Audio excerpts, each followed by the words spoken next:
আসসালামু আলাইকুম এভরিওয়ান, সবাই কেমন আছেন? আশা করি যে যেখান থেকে আমার ভিডিওটি দেখছেন সবাই আল্লাহর রহমতে ভালো আছেন। আলহামদুলিল্লাহ, আমরাও সবাই ভালো আছি। নতুন আরও একটি ভিডিওতে আপনাদের সবাইকে স্বাগতম।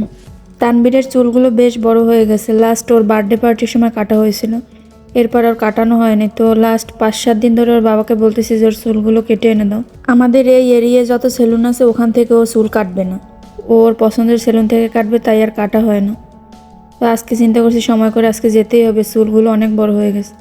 এই জন্য আজকে আমি তাড়াতাড়ি রান্না করে নিছি। তো সন্ধ্যার সাথে সাথেই আমি রান্না করে নিয়েছি। আজকে করলা ভাজি করবো আর মুরগি রান্না করব। করলা ভাজি বললে আসলে ভুল হবে, এটা আসলে আলু ভাজি বললেই ভালো হয়, কেননা করলার সংখ্যা খুবই কম। বাসায় 3টা করলা ছিল, তো সেই 3টা করলার সাথে অনেকগুলো আলু দিয়ে এটা ভাজি করে নেওয়া হয়েছে। এরকম বেশি আলু দিয়ে আসলে খেতেও খারাপ লাগে না, বেশ ভালোই লাগে। একটু আলু ভাজি মনে হয়, বেশি তেতো লাগে না। তো তাড়াতাড়ি রান্না করার জন্য আমি 2 চুলায় 2টা বসিয়ে দিয়েছি। একটা হচ্ছে করলা ভাজি আর একটা হচ্ছে মুরগি। বিদেশের বাড়িতে আসলে দেশি মুরগি তো পাওয়া যায় না, দেশি হাঁস মুরগি যাই বলেন কোনো কিছুই তো আসলে দেশি পাওয়া যায় না। কিন্তু আজকের যে মুরগিটা এটা একটু দেশি ফিলিংস পাওয়া যায়, কারণ এই মুরগিটা একদম ওই সাদা ব্রয়লার মুরগি না, এটা ওই সোনালি মুরগি না কক মুরগি যা বলে, ওর থেকেও বেশ ভালোই লাগে, একটু দেশি দেশি ভাব মনে হয়, খেতে ভালো লাগে। এই জন্য এটা ওর বাবা 4টা এনেছিল, তো সেখান থেকে 2টা খাওয়া হয়ে গেছে আর এখন এই 2টা রান্না করে নিচ্ছি। এই মুরগিগুলো ওর বাবা আগে 2টা এনেছিল, তো ওই 2টা খাওয়ার পর বেশ ভালোই লেগেছিল আমাদের কাছে। এরপর আবার এই 4টা এনেছে, তো এই 4টা ওরা জবাই দিয়ে জাস্ট ড্রেসিং করে দিয়েছে। এবার আর ওরা কেটে কুটে দেয়নি, কেননা বাসায় এনে আমরা কিভাবে কাটি সেই জন্য ওরা আর কেটে দেয় না, নিজেদের ইচ্ছা মতো কেটে নেওয়া যাবে। কথা বলতে বলতে এদিকে আমার রান্নাও প্রায় শেষ পর্যায়ে। আগেই আমার করলা ভাজি হয়ে গেছে, সরি করলা ভাজি না আলু ভাজি। তাই এখন আমার মুরগিও রান্না হয়ে গেছে। শেষ পর্যায়ে একটু ভাজা জিরের গুঁড়ো ছিটিয়ে দিলাম। রান্নাবান্না শেষ করে সবাই রেডি হয়ে এখন তানবীরের চুল কাটানোর জন্য চলে এসেছি। তো এখানে যে সেলুনে আমরা এসেছি এটা হচ্ছে শপিং মলের ভিতরে। তো এখন আমরা এই যে শপিং মলের সামনে এসে গেছি। এখানে গেট দিয়ে ঢোকার সময় সবার নজরে একটা জিনিস এলো। তো এই জিনিসটা হচ্ছে দেশে যে কোনো একটা আলু আছে, এই আলুটার সঠিক নাম আমি জানি না। তো সবাই ভাবছিলাম যে এইটা আর্টিফিশিয়াল হবে, পরে দেখলাম যে না, এটা হচ্ছে অরিজিনাল। কিন্তু এত বড় ছিল, এখানে ওরা ডেকোরেশনের জন্য রাখছে, কিন্তু অনেক বড় ছিল। আর এটা আর্টিফিশিয়াল না, এটা অরিজিনাল ছিল। আজকে আমরা একসাথে 6 জন এসেছি। আমরা 3 জন তো আছি, সাথে আমাদের নানা আসছে আর তানবীরের একটা চাচ্চু আর একটা ভাইয়া আসছে। টোটাল আমরা 6 জনে এসেছি। কোনো একটা ভিডিওতে হয়তো আমি বলেছিলাম তানবীরের চাচ্চু অসুস্থ, হসপিটালে আমরা দেখতে গিয়েছিলাম। আলহামদুলিল্লাহ মোটামুটি এখন সুস্থ হয়ে উঠেছে ওর চাচ্চু, কিন্তু এখনও পুরোপুরি সুস্থ হয়নি। আর অনেক দিন ধরে বেশি বাহিরেও বের হতে পারে না। তো এখন একটু সময় পেলে টুকটাক একটু বাহিরে নিয়ে যাওয়ার চেষ্টা করে সবাই। তো আমাদের সাথে আজকে আসে। সবাই ওর চাচ্চুর জন্য দোয়া করবেন যেন তাড়াতাড়ি ও পুরোপুরিভাবে সুস্থ হয়ে ওঠে।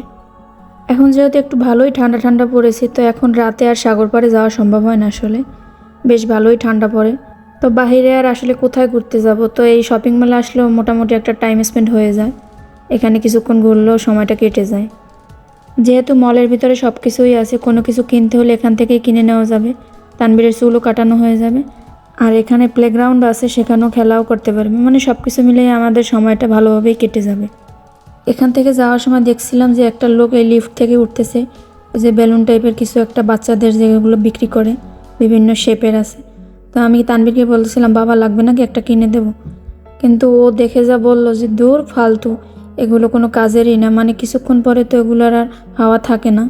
তো মানে ও বুঝতে পারছে এগুলো আসলেই কোনো কাজের না। তো কী আর করা, যেহেতু নিজেই চায় না, তো আমরা আর কিনে দেইনি। এরপর আমরা সোজা সেলুনের দিকেই চলে যাচ্ছি। তো সেলুনটা ছিল ফার্স্ট ফ্লোরে, এখন আমরা সেলুনের দিকেই যাচ্ছি। যারা ওর বার্থডে ব্লগ দেখেছেন তারা হয়তো জানেন যে আমরা একটা সেলুনে ওর চুল কাটিয়ে নিয়ে এরপর আমরা পার্টি সেন্টারে গিয়েছিলাম। তো আজকেও সেই সেম সেলুনে চলে আসছি, এখানেই ও চুল কাটায় সবসময়। সৌদি আরবে আসার পরও এখান থেকেই সবসময় চুল কাটতে চায়। তো একবার জোর করে ওর বাবা, আমরা যে এরিয়ায় থাকি সেখানে যত সেলুন আছে সেখানে একটা সেলুনে নিয়ে চুল কাটিয়েছিল। তো বাসায় আসার পর মোড়ামুড়ি শুরু করেছে যে কেন ওই সেলুনে নিয়ে চুল কাটছে, ওই সেলুনের চুল কাটা নাকি ভালো হয় না। আসলে হ্যাঁ ঠিক, আমাদের এরিয়াতে যত সেলুন সেই তুলনায় এখানের চুল কাটা খুবই ভালো হয়। তো কী আর করার, ওর যেহেতু পছন্দ এখানেই নিয়ে আসা হয়। ওই হয়তো 1.5 মাস বা 2 মাস পর চুল কাটানো হয়। তো সেলুনে এসে দেখলাম যে লোকের কাছ থেকে ও সবসময় চুল কাটায়, ওই লোকে এখন একজনের চুল কাটতেছে। তো আমরা কী আর করার, এখানে প্লেগ্রাউন্ডে আসলাম, একটু ঘুরতে আসলাম যে দেখে এখানে চলা যায় কিনা। তো এখানে আসার পর মনে হয়েছে যে আমরা কার্ড আনিনি, আসলে এখানে চলার জন্য একটা কার্ড আছে, সেই কার্ডে একবারে অনেক টাকা রিচার্জ করে রাখতে হয়, সেই টাকা দিয়ে এখানে যে কোনো রাইডে চলা যায়, এখানে ক্যাশ টাকা দিয়ে চলা যায় না। তো সেই কার্ডটা আমার যেই পার্সে রাখা, সেই পার্সটা আজকে আনিনি, অন্য একটা পার্স নিয়ে আসছি। তো কার্ডটা তো বাসায় রয়ে গেছে। তো এখানে আসার পর তানভীর একটু মন খারাপ করেছে যে কোনো রাইডই এখন চলতে পারবে না। তারপরে ওর বাবা ট্রাই করছিল যে এখানে দেখি কারোর কোনো লোক পাই কি না, যে কোনো কার্ড দিয়ে একটু চালানো যায় কি না, আমি ক্যাশ দিয়ে দেবো। কিন্তু আসলে আমরা একটু ওই মঙ্গলবারে চলে আসছি, তো এখানে বৃহস্পতিবার শুক্রবারে অনেক রাশ থাকে, কিন্তু মঙ্গলবারে তেমন কোনো রাইড চলে নাই। তো তানভীর সব কিছু দেখেই বেশি মন খারাপ করছিল যে ভুল দিনে আসছি, আবার কার্ড আনিনি, মানে সব কিছু মিলিয়ে ওই যে কী করবে। এখানে দেখেন ওই হাতুড়ি দিয়ে জোরে জোরে বাড়ি দিচ্ছিল। আসলে কিছু তো একটা করা লাগবে, কিছু নিয়ে একটু বিজি থাকা লাগবে।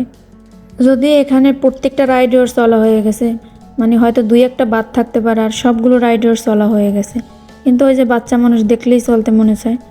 তো আজকে কার্ড আনিনি, এই জন্য একটু মন খারাপ করছে। তো কিছু তো আর করার নেই, এখানে প্রত্যেকটা রাইডে চলা যায়, বড় ছোট সবাই চলতে পারে।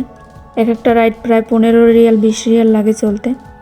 এখানে অনেকটা রাইডে আমি আর তানভীরের বাবা দুইজনেই চলেছি, মানে এখানে বড়দেরও চলার সুযোগ আছে, বাচ্চা থেকে বড় সবাই এখানে প্রত্যেকটা রাইডে চলতে পারবে। তবে বিশেষ করে বাচ্চাদের কিছু রাইড আছে, ওখানে আর বড়রা উঠতে পারে না। তো এখানে আসলে বেশিরভাগই তানভীর হেলিকপ্টার ওঠে, এখানে হেলিকপ্টার আছে, সেই হেলিকপ্টারে বেশি উঠতে পছন্দ করে। আবার এখানে কিছু ডেঞ্জারাস রাইডও আছে যেখানে বাচ্চারা উঠতে পারে না, সেখানে বয়স সীমা থাকে। তো এই যে এখানে একটা ভয়ঙ্কর ছবি দেখছিলাম, তানভীরকে বললাম যে দেখো এইটা কি। আমি ভাবছি হয়তো ও দেখে ভয় পাবে কিছু একটা, মানে ওর কোনো গুরুত্বই দেখলাম না, ও এটা কিছু মনেই করলো না যে কি। ও তো কোনো রাইডই আজকে চলতে পারবে না, মানে কিছু তো করতে পারতেছে না। তো কিছুক্ষণ পর পর গিয়ে ওর বাবার কাছে ওর দুঃখ প্রকাশ করতেছিল যে কি করবে, কিছুই ভালো লাগছে না, মানে কিছু একটা করতে দাও, কোনো রাইডে চলতে পারতেছে না, কি করবে। ওর বাবাও ওকে অনেক ছলে বলে কৌশল ওর দুঃখটাকে দূর করার ট্রাই করছিল, মানে অনেক কিছু বুঝাচ্ছিল যে এইভাবে না সেইভাবে আমরা পরের দিন আসবো, শুক্রবারে আসবো। তো এই সেই করলে কি আসলে বোঝে, ছোটো বাচ্চা মানুষ তো, ও চলতেই চায়। তো এই যে দেখেন এইটা ধরে ওইটা ধরে, তো কিছু তো আসলে করার নেই।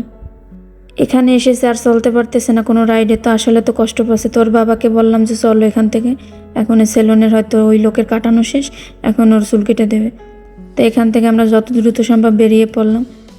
আর এই যে দেখেন ছেলের দুঃখ দূর করতে কাঁধে উঠে ফেলছে, মানে এখান থেকে ভুলিয়ে ভালিয়ে বের করার চেষ্টা, যাতে ওর মন খারাপ আবার না করে।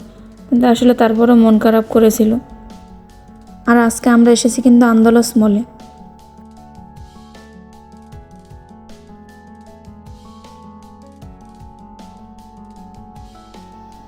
এই যে এই বাম পাশে কিন্তু ফুড কোর্ট, মানে এখানে বৃহস্পতিবার আর শুক্রবারে কোনো বসার একটা জায়গা পাওয়া যায় না, কত মানুষ নিচে বসে খায়, আমরাও এখানে নিচে বসে খেয়েছি, মানে কোনো জায়গা ফাঁকাই থাকে না।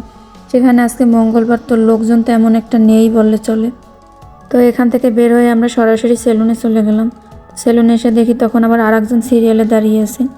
যদিও এখানে অন্য অন্য লোক ছিল, অনেকেই চুল কাটাতে পারে, কিন্তু আমরা যে লোকের কাছ থেকে সবসময় কাটাই, কিংবা তানভীরও পছন্দ করে তার কাছ থেকে কাটানো, তো তার জন্য ওয়েট করতেছিলাম। এই যে কাটানো শেষ হয়ে গেছে, এখন তানভীরকে উঠাবে এখানে।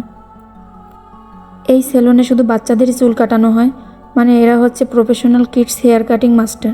এই যে এই লোকটা কিন্তু তানভীরকেও চিনে গেছে, মানে এর কাছ থেকে সবসময় চুল কাটানো হয়। এই লোকগুলো এত যত্ন সহকারে বাচ্চাদের চুল কাটায়, আসলে দেখলেই ভালো লাগে। বাচ্চারা একদমই মানে অসহ্য হয় না বা কান্নাকাটিও করে না। আর এই লোকগুলো হচ্ছে তুর্কির লোক। নর্মালি একটা সেলুনে গেলে হয়তো 10-15 মিনিটেই চুল কাটা হয়ে যায়, কিন্তু এরা এক একটা বাচ্চার মিনিমাম 30 মিনিট করে চুল কাটে। আর বিশেষ করে এরা বারবার করে জিজ্ঞেস করবে গার্ডিয়ানের কাছে যে এখানে কতটুকু রাখবে, বা এখান থেকে এরকম করবে কিনা ওরকম করবে কিনা, মানে তাদের মন মতো তারা কাটে না, অবশ্যই গার্ডিয়ানের ওরা পারমিশন নেয় তারপরে চুল কাটে। তো ফাইনালি ওর চুল কাটাও প্রায় শেষ। তো এখানে একটু অন টাইম কালার দিয়ে দিচ্ছে। তানভীরের আবার একটু এই অন টাইম কালারটা লাগাতে পছন্দ করে। এই কালারগুলো কিন্তু পার্মানেন্ট নয়, এগুলো অন টাইম কালার, জাস্ট কিছুক্ষণের জন্য থাকে, এরপর আবার উঠে যায়। এখানে পার্পল আর ব্লু কালার লাগিয়ে দিয়েছে, আর ওর বার্থডে পার্টির সময় তো গ্রিন কালার লাগিয়ে দিয়েছিল। ওর যে চুল কেটেছে সে বলে দিয়েছে এখন যদি ওর একটা ছবি তুলে রাখো, তো এর পরের বার যখন চুল কাটতে আসবে তখন ছবি দেখালে তিনি বুঝতে পারবেন যে আসলে কত নাম্বার সাইজ দিয়ে ওর চুল কাটতে হবে। তো এখানে এসে বলছিলাম যে বাবা একটু দাঁড়াও, একটা ছবি তুলে। তো সে কি আর স্থির থাকে, এভাবে না ওভাবে, অনেকভাবে ট্রাই করছিলাম। তো এই দেখেন এদিক সেদিক ওদিক করতেই আছে। তো ফাইনালি আর ছবি তুলতে পারিনি, একটা ভিডিওই করে রেখে দিয়েছি।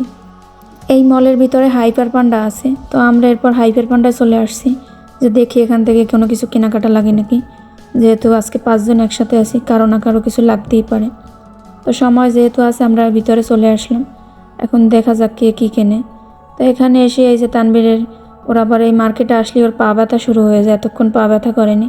এখানে এই যে ট্রলি পেয়েছে, এখন এই ট্রলিতে উঠে গেছে, মানে ওর ট্রলি দেখলেই পা ব্যথা শুরু হয়ে যায়। তো এখন আমরা এই যে ঘুরে ঘুরে দেখছি কী কেনাকাটা করা যায়। যেহেতু বাসায় রান্না করে আসছি, তো আজকে আমরা আর বাইরে ডিনার করব না, এখান থেকে হয়তো কিছু একটা স্ন্যাক্স আইটেম কিছু কিনে খেয়ে যাব।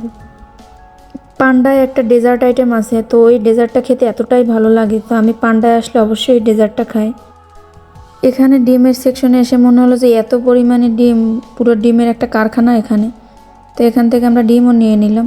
এরপরে মাছের সেকশনে চলে গেলাম। তো এখানে বেশি কোনো মাছ ছিল না, অল্প কিছু মাছ ছিল, আর মাছের তেমন একটা দেখতেও সুবিধার ছিল না, তাই এখান থেকে আর আমরা মাছ নিইনি।